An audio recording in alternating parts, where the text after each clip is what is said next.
ወላዲተ አምላክን ሮቱ ስባት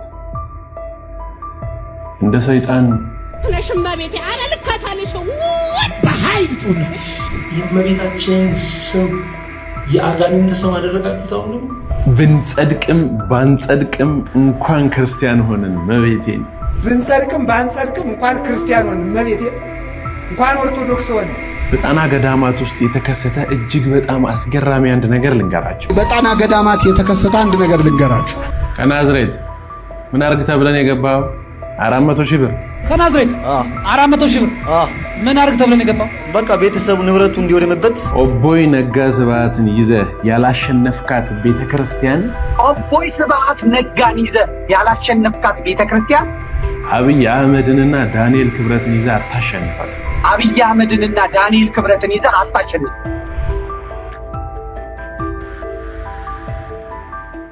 ሰላም ጤና ይስጥልን ውድ የተከበራችሁና የተወደዳችሁ የክርስቶስ ቤተሰቦች እንደምን አላችሁልኝ ክርስቶስ ተነሳ ሙታን በአብይ ኃይሉ ስልጣን አሰሮ ለሰይጣን አጋዞ ለአዳም ሰላም የእዜሰ ኮነ ፍስሐ ሰላም እንደምን ሰንብታችኋል እኔ ዲያቆን አበሜሌክ ወደ እናንተ ያያችኋቸውንና ያላያችኋቸውን ወቅታዊና ሃይማኖታዊ የሆኑ መራግብሮችን ይዤላችሁ መጥቻለሁኝ በቀጥታ ወደ ቪዲዮዎቹ ነው የምንሄደው ምክንያቱም አዲስ የሆናችሁ ሰዎች ይሄን ቻናል መቼም ሰብስክራይብ አድርጋችሁ እንደምታልፉ ባለሙሉ እምነት ነኝ አድማጭ ተመልካቾቼ ደግሞ ያስለመዳችሁኝ ትላንትና 1000 ብያችሁ ነበር ልትሞሉ አልቻላችሁ እሺ ቢያንስ 500 እንደው ግማሹ ላርግላችሁ ላይክ በተኗን እየነካችሁ 500 የሚሆኑ ሰዎች ላይክ እንደሚያደርጉ ተስፋ አደርጋለሁ ያላችሁ የምታዩ ሰዎች 1000 2000 ሰዎች የምታዩ ላይክ ያረጋችሁ እሺ ለብዙ ሰው እንዲደርስ ይጠቅመኛል ማለት ነው በቀጥታ ወደ ዛሬው እንሂድ እጥር ያለች ቆንጆ መርሃ ግብር ነው ያዘጋጀውላችሁ ባላችሁበት አረፍ ብላችሁ ተከታተሉ ይሄንን እንስማ ለሽማ ቤቴ አረ ልካታለሽ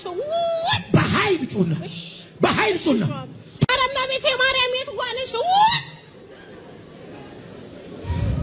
አረ መብሬቴ ማርያም ነይ በይ አረ ወይ ተቃጠልኩ እኮ የት አባቴ ልግባሽ እኔ አላልኩ አረ ተቃጠልኩላችሁ አረ መቤቴ ድናሽ አረ ዛይኝ በቃ አረ ልተኛ በቃ ወይኔ እናቴ ሰራችልኝ ወይ ተፈገለች እንትና ራሴን በራሴ ገድዬ እንደው በፈጣሪ ስም ምን አይነት ጥላቻ ነው ያላችሁ ግን ለመቤታችን ምን ያክል ነው የምትጠሏት እሱ እርግጥ ነው ሰይጣን ሁሉ ጊዜም ቢሆን አጥብቆ መቤታችንን ይጣላል ምክንያቱም ክርስቶስ ወደ ምድር እንዲመጣ ምክንያት ስለሆነች አጥብቆ ይጣላታል የናንተ ድራማ ደግሞ በጣም በዛ ምን ማለት ነው የመቤታችን ስም የአጋንንት ስም አደረጋችሁት አሁን ደግሞ እንደው ለመናገር ራሱ አንዳንድ ጊዜ ግራ ይገባኛል ይህ ስም እኮ ክርስቶስን የወለደች ያቺ ከሴቶች መካከል የተለየች የተባለች በጣም ድንቅ የሆነች በዓለም ላይ በፊትም አሁንም ወደፊትም የማይገኝ ስም ያላት ያቺ ሴት ክርስቶስን ኢየሱስን የወለደች ናት እንዴት አይነት ድፍረት ነው ግን ያላችሁ እናንተ እንግዲህ እግዚአብሔር እናንተ ልቦና ይስጣችሁ ከማለት ውጪ ምን ነው ነገር የለም ይሄንን ያክል ጥላቻ ግን የእውነት በጣም ታሳዝናላችሁ አምላካችንንና አምላኳን መድኃኒታችንንና መድኃኒቷን የዓለም ቤዛ የሆነውን ቤዛ ሆና እርሷም የወለደች ወላዲተ አምላክም አምላክንና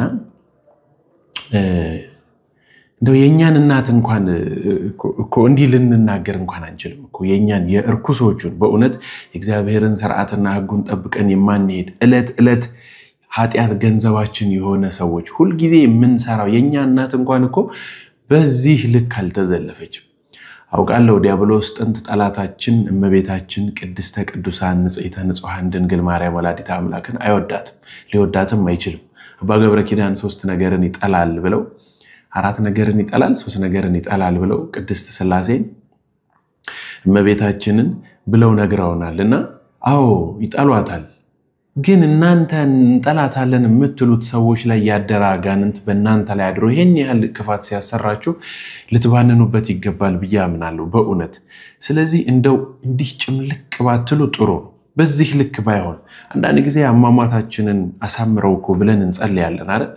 ስለዚህ ምን አለበት ካልነካካችሁ ተቃራኒ ሆናችሁ የተቀመጣችሁትን ሰው በቃ ካልነካካችሁ እናንተ ፍምስና የለም ኦርቶዶክስ ተዋሕዶ ቤተክርስቲያን ላይ ተለጥፋችሁ ነው ፌመስ መሆን የምትፈልጉት ወይም ደግሞ የምትሆኑትም እንደዛ ነው። አዎ ይሄ ኮሙን ነው። ግን እንደው በዚህ ልክ መንፈስ ቅዱስን ሰድቦ ንስሐ የለውም እንደሚባል እንደው የሚመጣባችሁን ነገር ለመሸከም ብትሞክሩ መልካም ነው። አባ ገብረ ኪዳን ምን አሉ መሰሏችሁ? እንደው ማምላክን እቺ ሃይማኖት ባታጸድቅም ብታጸድቅም ክርስቲያን ስለመሆናችን እጅግ በጣም ደስተኛ ነኝ ብለዋልና ላሰማችሁ መሰለኝ አይደል? ብንጸድቅም ባንጸድቅም እንኳን ክርስቲያን ሆን መቤቴ እንኳን ኦርቶዶክስ ሆን ለምን መሰላችሁ? ይሄ ቅዳሴ እኮ የማን ነው? የመላእክት ነው። አሐዱ አብ ቅዱስ፣ አሐዱ ወልድ ቅዱስ፣ አሐዱ ውእቱ መንፈስ ቅዱስ። አሁን ይህንን ቅዳሴ እኮ የሚካኤል ቅዳሴ ነው። ቅዱስ ሚካኤልን ለመስማት አዋጅ አዋጅ ሁላችሁም 1 ሚሊዮን ብር አምጡ ብንበላውን ማን ከፍሎ ይሰማው ነበር? በነፃ ስሙ ስለተባልን ግን ሰለቸ ነው ለመድ ነው እንጂ ይሄ ቅዳሴ የሱራፌል ቅዳሴ ነው። ኪዳኑ የሱራፌል ኪዳን፣ ማህሌቱ የሱራፌል ማህሌት ነው። ቃለ እግዚአብሔሩ የሱራፌል ማህሌት ነው። ሃይማኖታችን የሱራፌል ሃይማኖት ነው። እመቦዝ አምጻ ካላ ስባተ ሱራፌል ውጉዘ ለይኩን ይላል አቡሊዲስ በሃይማኖት አበው። ሱራፌል ከሚያመሰግኑት ምስጋና የተለየ ምስጋና የሚያመጣ ሰው ቢኖር የተለየ የተረገመ የተለየ ይሁን። ሱራፌል ከሚያምኑት ሃይማኖት የተለየ ሃይማኖት ያመጣ ቢኖር የተለየ ይሁን። ጾማችን የመላእክት፣ ምንኩስናችን የመላእክት፣ ማህሌታችን የመላእክት፣ ስራታችን ለመላእክት ወባቲ ለዛቲ ቤተክርስቲያን ስራተ መላእክት አርአያ ዘበሰማያት ቤተክርስቲያን ስትትመሰል በጽራ ላይም ዘላይሉ ወቅድስት ድንግል በሰራገላ እሳት ዘይጸውሩ ኪሩቤል። ተመልከቱ ቤተክርስቲያን ይላል። ለዚህች ቤተክርስቲያን የመላእክት ስርዓት አላት። ለመላእክት ስርዓት አላት። ቤተክርስቲያን ጽርሐ አርያም ትመስላለች። በላይ 4 ወንጌላውያን አሉ። እየንተ ኪሩቤል ብነ 40 ወንጌላውያን ተመልከቱ። በላይ ኪሩቤል አሉ። በዚህ 4 ወንጌል አሉ። እየንተ ሱራፌል እንደ ሱራፌል ካህናት አሉ። ተመልከቱ። እየንተ ሊቃናት ማን አሉ? መላእክት ዲያቆናት አሉ። እየንተ መላእክት እነማን አሉ? ደናግል መነኮሳት አሉ። ስለዚህ ይህች ቤተ ክርስቲያን ጽርሐ አርያም ናት። በሰማይ የብርሃን ታቦት አለ፣ እዚህ ታቦት አለ። በሰማይ የብርሃን መጋረጃ አለ፣ እዚህም የብርሃን መጋረጃ አለ። በሰማይ ተመልከቱ የብርሃን መንበር አለ፣ ከዚህም የብርሃን መንበር አለ። በሰማይ ረቂቅ ማይጠንት አለ፣ በዚህም ረቂቅ ማይጠንት አለ። በሰማይ ረቂቅ ፍም አለ፣ በዚህም ረቂቅ ፍም አለ። በሰማይ ረቂቅ ዕጣን አለ፣ በዚህም ረቂቅ ዕጣን አለ። በሰማይ እግዚአብሔር አለ፣ በዚህም እግዚአብሔር አለ። ስለዚህ ይህች ቤተ ክርስቲያን ሰማይ ናት፣ ጠፈር ናት። ይህች ቤተ ክርስቲያን ጠፈር ናት፣ ሰውና መላእክትን ያስተባበረች። ኢየሩሳሌም ሰማያዊትን ምድራውያን ሆነን እዚህ በምድር ኖረን ለማለት ነው። በምድር ያለን በስጋ ባልሞተው ባልበሰበሰው ገና አካላችን ላይ ባለው እኛ ላይ በዚህ በቆም ነው። እንግዲህ ሰማያዊት ኢየሩሳሌምን ሆነን በምድር ማየት ደስ አይልም? እንዲህ አድርገው መስጥረው ሊነግሩን የሚችሉት የቤተክርስቲያናችን የምር የልቧ የጀርባ አጥንት አከርካሪዋ መምህራኖቻችን ናቸውና ለአባ ገብረ ኪዳን ለቆሞስ ኔታ እግዚአብሔር ቃለ ሕይወትን ያሰማልን። ቆንጆ አድርገው ነው ፍትፍት አድርገው የነገሩ። እኔ ከዚህ ጋር ተያይዞ ግን እንደው ትንሽ ጭንቅ የሚለኝ ነገር አለ። በዚህ ጊዜ እንግዲህ ወቅታዊ የሆነ ሐሳብ ሆኖ ይሁን አላቅም፣ እኔ ምን እየታሰበ በዚህ ልክ እየተሰራ እንደሆነ አላቅም። ሁሉም ሰው ኦርቶዶክስ ተዋሕዶ ቤተክርስቲያን ላይ ዞሯል። ደግሞ ይሄ ልጅ እንግዲህ የኮምፒውተር ሳይንስ ምናምን የተማረ ነው እንደዛ ምናምን ነገር አሉ። ባይዞ ይቀይር ብሎ አሁን በቃ የፈጠነ አጥማቂ ነው። ያውላችሁ የካ G7 ምናምን የሚባለው እኛ እየወደቁ እየተነሱ እየተንፈራፈሩ ቤተክርስቲያን አስከፍቱልን የሚሉት ሰዎች አሉ አይደል?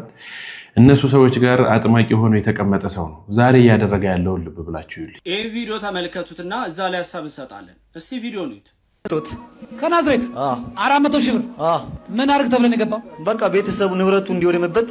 እሺ አሁን ላይ እንግዲህ የመፈወዝ ጸጋ በትውውቅና ወይም ደግሞ በዝምድና ወይም ደግሞ በመውለድ ጭምር ጸጋው እየተላለፈ ይገኛል።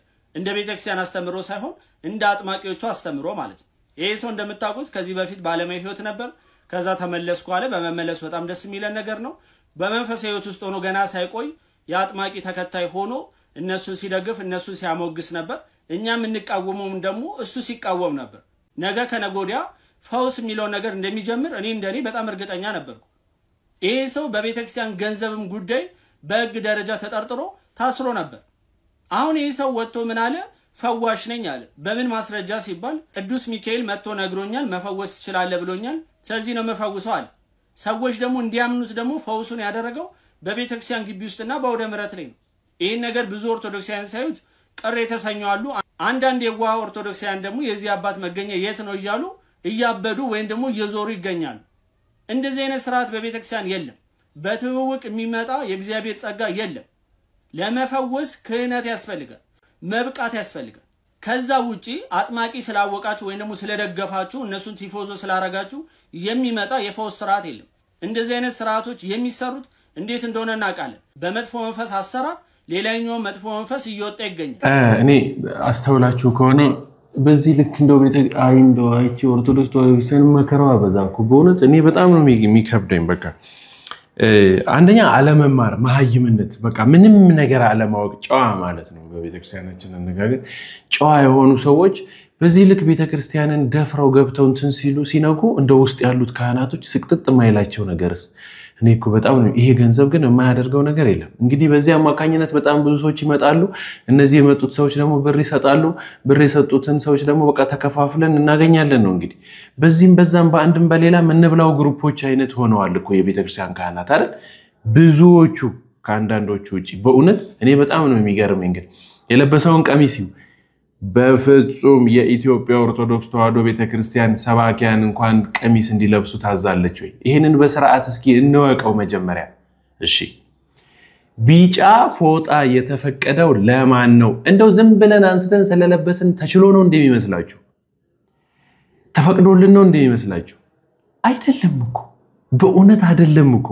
እኔ የአባ ገብረ ኪዳንን ሌላ ቪዲዮ ያስተማሩትን አምጥቼ አሳያችኋለሁ። መቁጠሪያ እጅ ላይ ማድረግ በፍጹም የተከለከለ ነው። አንድ መነኩሴ እጁ ላይ ሊያደርግ የሚችለው መነኩሴ ሲሆን ብቻ ነው። ቢጫ መልበስ የሚችለው እሱ ብቻ ሲሆን ነው። ቀሚስ መልበስ የሚያደርጉት እነሱ ብቻ ናቸው። መኪናችን ላይ ቤታችን ላይ ምናምን እንድንሰቅል ማን ሰጥቶን ነው? ማን የፈቀደው? ይሄንን እንኳን ሊያውቅ የማይችል ሰው ነው ይውላችሁ። ከሜዳ ፈርጥጦ ተነስቶ እንደ ግርማ ወንድሙ እንደ ልጅ እውነቱን ነው በዘር ሆኗል። አሁን ማለት ልክ እንደ ድሮ ሹመት ስልጣን በዘር ሆኗል። ግርማ ወንድሙ ልጁ ሲደርስለት አይደል በቃ ድቁና ምናምን አስጀማመረው። በዛው ድቁናውን ካንዱ ወሰደ። እንደ ብፁዕ አቡነ ገብርኤል ካሉት በዛው ቅስና ወስጃለሁ አለ። ሞባይል ያስባርካል። አሁን በየመኪናው ሲቆም ሰዎች ሞባይሌን ባርክልኝ ብሎ ሞባይላቸው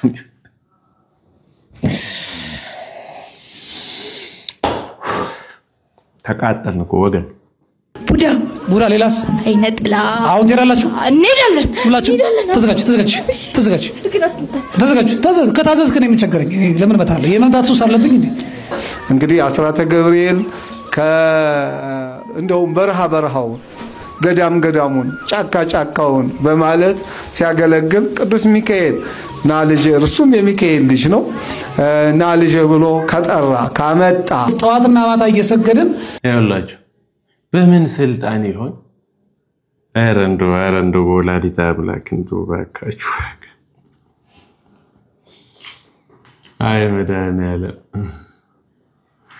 በድቁና ስልጣን ነው፣ በቅስና ስልጣን ነው፣ እንደው በምንኩስና በየትኛው ስልጣን ነው ሰይጣኑን ውጉዝ አድርጎ አውግዞ ከምእመናን ላይ አስነስቶ የሚሰደው?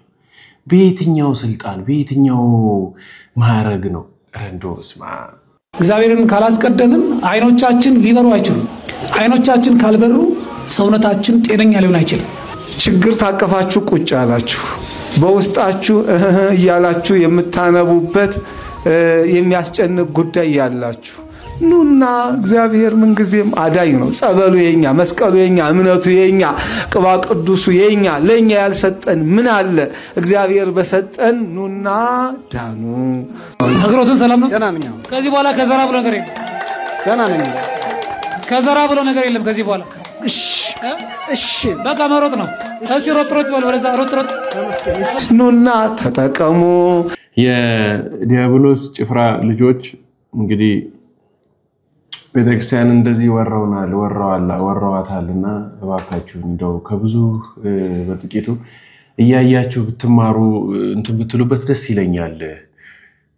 አላቅም አሁን ምን ልላችሁ እንደምችል እንግዲህ አንድ ሰው ተነስቶ ሁሉ ጊዜ በቤተክርስቲያን ውስጥ እንዲህ ያሉ ነገሮችን እያደረገ ምእመናንን ያልተገባ ነገር ወይም ደግሞ ለነዛኛዎቹ ሃይማኖት ተከታዮች እጅግ በጣም ከባድ የሆነ ነገር ነው አይደል?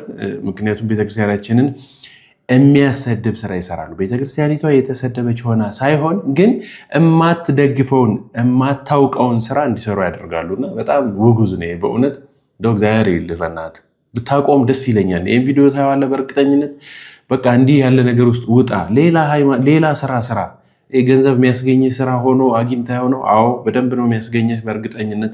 የተጨነቀ ሰው ሲጨንቀው ጠቋሚ ቤት ይሄዳል ይላሉ እናቶቻችን። ስለዚህ ጨንቆህ ብር ቸግሮህ ነው ወደ ቤተክርስቲያን የተጠጋኸው። በዚህ ምክንያት እያታለልክ ነው። የጨነቀው ሰው ደግሞ አንተ ጋር መጥቶ እንደው ይፍቱኝ ማለታቸው አይቀርም። እንደው ያኔም እንደምትላቸው አላውቅም። ከሆነልንማ ንስሐ የገባ ሰው አናስመሰክርም ነበረ? ንስሐ የገባ በዚያውም ላይ ገና ሩጫውን ያልጨረሰው ምን ብለን እኛ ሩጫውን የጨረሰውን ታውቃላችሁ? አባ መቃርስ አመለጥከን መቃርስ ሆይ ገና ነኝ። መላእክት ነፍሱን ከስጋው ለይተው እየወሰዱት ገና ነኝ ነው ያለው። መቃርስ አመለጥከን ወደ ገነት ገብቶ የገነትን መዓዛ ሲያሸት ምን አለ? አሁን በእግዚአብሔር ቸርነት አዎ አባጋቶን ምን አለ? በሚሞትበት ጊዜ ድንጋይ ጎርሶ ሳይናገር የኖረው አባጋቶን ቀና ብሎ ለሚሞትበት ጊዜ ወደ ላይ ያለ ያንቀበት በጣም ያዝናል። አባታችን አንተም እንደሌላ ታዝናለህ፣ ገነትን አጣብለህ አሉት። ካለፍታ እግዚአብሔር ወካለፍታ ሰው የእግዚአብሔርና የሰው ፍርድ ሌላ እኔም ማሰርቻለሁ ላለው አላውቅልህም ቢለይ ዳኛ አውጥቼ ዘንጋ ቅንቼ በማንም አጠናለሁ እንዲያው በቸርነቱ እንጂ አይደል ያለ። አባ ኤልያስ የተባለ ባህታዊ ፍጹም ባህታዊ በጊዜ የነበሩ የገዳሙ አርዲት እንዲህ አሉት፣ አባታችን አንተ እኮ ዳግማዊ ኤልያስ ነህ አሉት። ወይ ኤልያስ አያ ኤልያስ ምግቡን ቁራ ያመጣለት ነበረ። እኔ ደግሞ ስጦዬን ምግቤን ቆሎዬን ቁራ እንዳይበትንብኝ ጭራፎ እጄ ስጠብቅ ኑራለሁ። ምን ኤልያስ ሆኑ ታያሪ ያለው እንዲህ ነው የመጣ ነው። ብሂለ እንሳነ ከሁሉ አንሳለሁ ባይነት። አንድ አባት ነፍሱ ከስጋው ተለይታ ገነት ገብቶ መላእክት ጠየቁት፣ ምን ተሰማህ አሉት። 3 ነገር አለ። ምን አንዱ ገነት ይገባሉ ብዬ የጠበቋቸውን ሰው እዚህ ስመጣ አጣኋቸው። ሁለተኛው አይገቡም ብዬ ያሰቧቸው ሰው ገብተው አገኘኋቸው። ሶስተኛው ግን እኔ ኃጢአተኛው እንዴት ገባሁ እዚህ ያለ። እንዴት ገባሁ? እንዲህ እኮ ነው። እንዲህ ነው የመጣው። እንዲህ በመሬት ላይ ያለ ገና ምድራዊ ስጋዊ ደማዊ ሰውነቱ ያልመጠጠ ያልደረቀ የሚበላ የሚጠጣ ሰው ቅዱስ ይባላል? ቅድም መላከ ፀሐይ አንስተዋል። ቅድም ብያቸዋል። የወር ዝክር የሚዘከርለት በስሙ ጸበል ጸዲቅ ስላባንተና የሚባልለት ሰዓታት ላይ ደግሞ አሁን ተጀምሯል። ደግሞ ባርከን የአባ እንሳ በረከተከ በእንተ ሰላም ሰውየውን ትቸው ነው።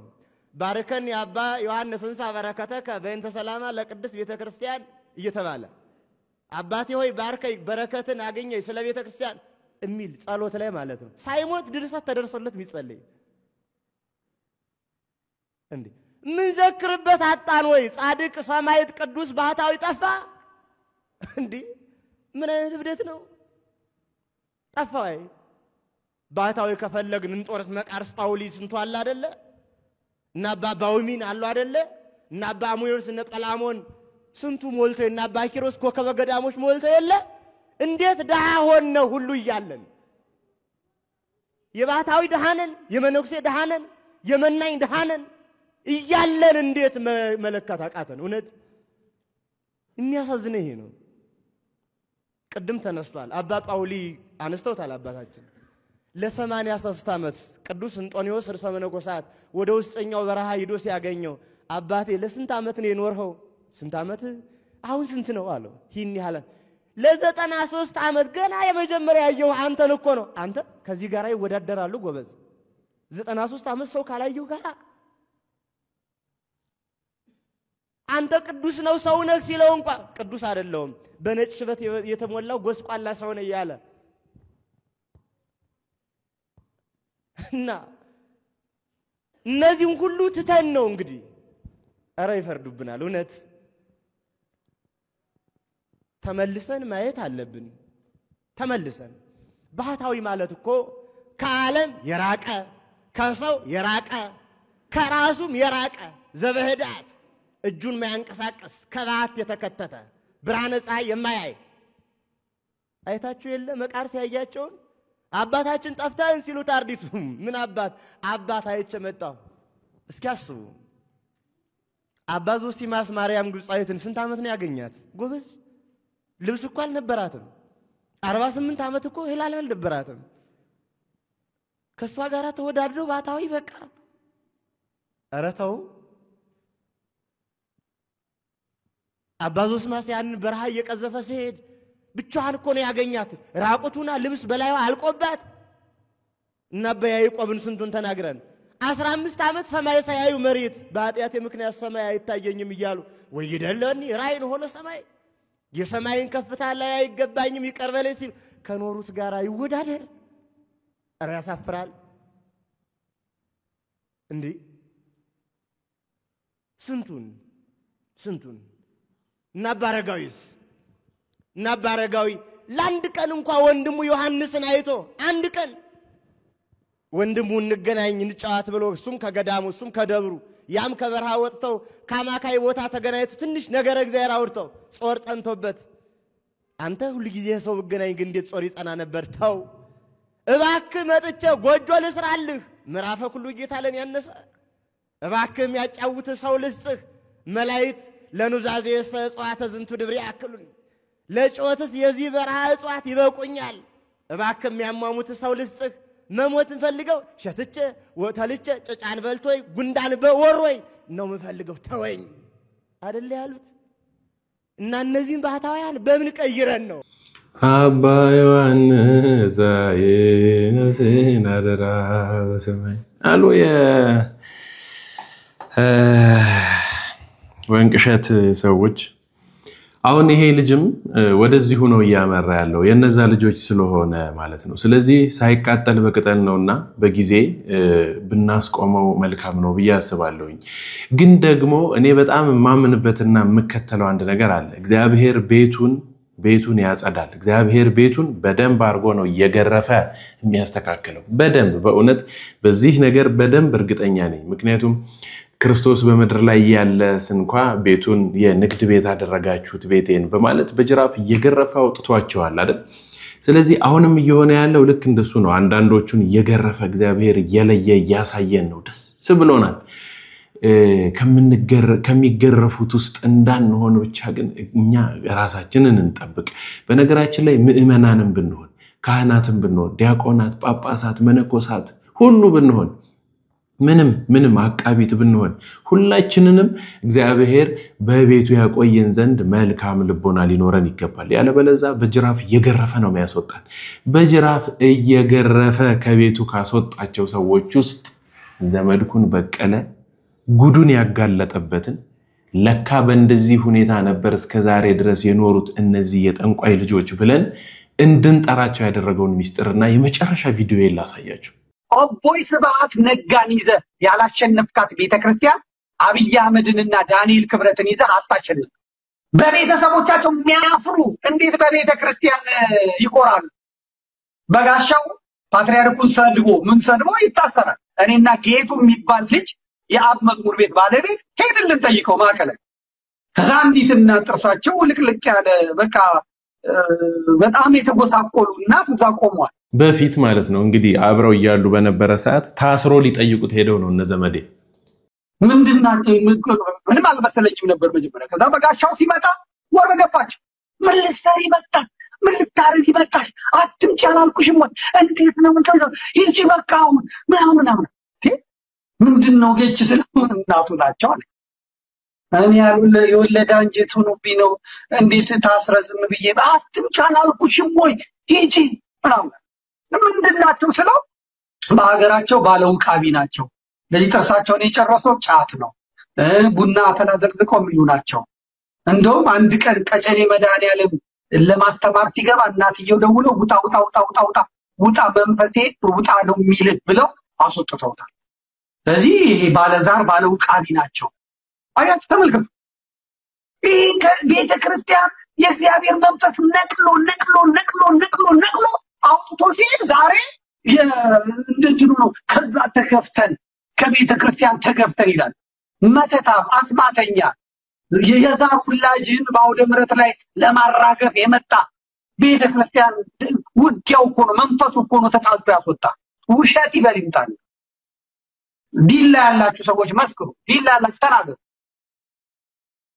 የማያውቀውን ጠበው የማያውቀውን አፈር ከድሜ ከደቻ ብለው።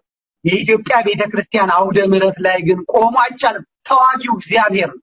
ልትገነፋ ትችላለህ። መንግስትን ልትይዝ ትችላለህ። ኦቦይ ስብሐት ነጋን ይዘህ ያላሸነፍካት ቤተ ክርስቲያን አብይ አህመድንና ዳንኤል ክብረትን ይዘህ አታሸንፍም።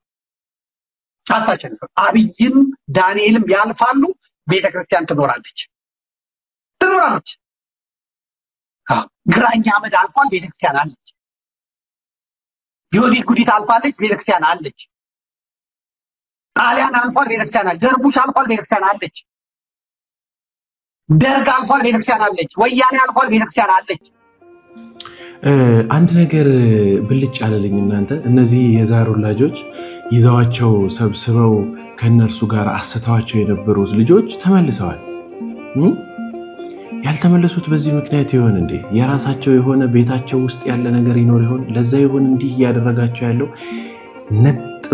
ነጥሎ አንጥሮ አወጣቸው ይመስለኛል አይደል? ጥሩ ጥቆማ ነው። እንግዲህ መቼም መምህር ዘመዴ ነጭ ነጯን ነው። ምንም ያው ሰው ፍጹም አይደለም። እኔም በሆነ የሚሳደባትን ነገር አልወዳትም። ደስተኛ አይደለሁም በሷ ነገር። ግን ደግሞ እውነትንና ሐቅን ብቻ ስለሚናገር በእውነት ደስ ይለኛል። ስለዚህ መምህር ዘመድኩን በቀለ እግዚአብሔር ባለህበት ቦታ ሁሉ እግዚአብሔር ቀሪ ዘመንን ይባርክልህ ይቀድስልህ ለማለት እወዳለሁ። እና ጥሩ ሚስጥር ነው ነገረን ለማለት ነው። እዚህ ላይ ባበቃ መልካም ነው። አንድ እንትን የሰጠኋችሁ እንደ ቤት ስራ የሰጠኋችሁ የደራውሬ አቡነ ገብረ መንፈስ ቅዱስ ቤተክርስቲያንን ወይ ገዳምን እያገዛችሁ እንዳልሆነ ከቤተክርስቲያኑ ካሉ ካህናት እየተነገረኝ ነው። እነዚህን ቪዲዮዎች አይተን እንመለስ። ሰላም ጤና ፍቅርንና በረከትን ይስጥልን። ውድ የተከበራችሁና የተወደዳችሁ የክርስቶስ ቤተሰቦች እንዲሁም የግዕዝ ሚዲያ ቤተሰቦች እንዴት ሰንብታችኋል? እግዚአብሔር የተመሰገነ ይሁን። እጅግ በጣም ሰላም ነን። በሰላም ካለንበት ስፍራ ተነስተን ይኸው በባህር ዳር አዴት አውራሪ አቡነ ገብረ መንፈስ ቅዱስ ገዳም ከትመናል።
እሺ እንግዲህ እንዳያችሁት እነዚህ ቪዲዮዎች እዛ ስፍራ ላይ ቦታው ላይ በመርገጥና በመሄድ ነው ቀርጸን ችግራቸውን ተረድተን በጣም ብዙ ኪሎ ሜትሮችን በእግራችን አቋርጠን ጋራ ተራራ ሸንተረሩን በእውነት በደንብ ለፍተን ብዙ ሰዓታቶችን በእግራችን ተጉዘን ሄደን ነው እዛ ቦታ ላይ ደርሰን ከዛ በኋላ ለእግዚአብሔር ፍቃድ ይሄንን ቦታ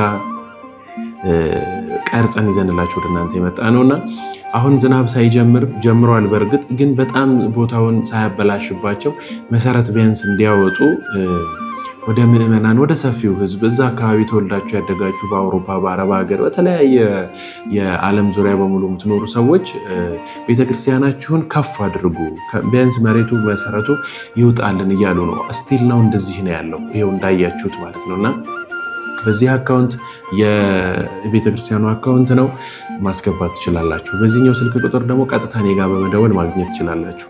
አንድ በጣም አተኩሬ ልነግራችሁ የምፈልገው ነገር ከዚህ ከቤተክርስቲያኑ ከሚገባው ገቢ ላይ ምንም አይነት ሽራፊ 1 ሳንቲም ለኔ አይገባም። አሁን ብዙ የተለመዱ ነገሮች አሉ። ለቤተክርስቲያን እየተለመነ 20% በስርዓት ተደራድረው ቲክቶከሮች እየወሰዱ ነው። እንደዛ አይነት ነገር ውስጥ አይደለንም። እሺ ከቤተክርስቲያኑ ካሉ ሰዎች መጠየቅ ትችላላችሁ። ከዛው ከደብሩ እንዲህ አይነት ስራ ሰርቼ ማላውቅምም ወደፊትም አልሰራም እስካሁንም አልሰራም።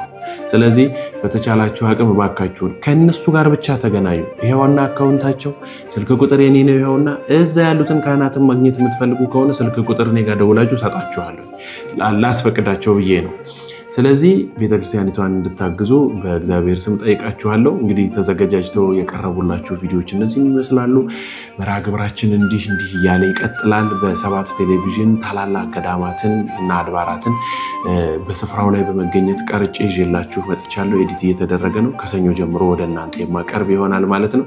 እስከዛሬው ለአሁኑ መርሃ ግብር እዚህ ላይ አቆማለሁ። ሰላም ቆዩልኝ። ሀገራችን ኢትዮጵያን ሃይማኖታችን ኦርቶዶክስ ተዋሕዶ ቤተክርስቲያንን እቅፍ ድግፍ አድርጎ ይጠብቅልን። ወስብሐት ለእግዚአብሔር። ቸር እንሰንብት። ቻው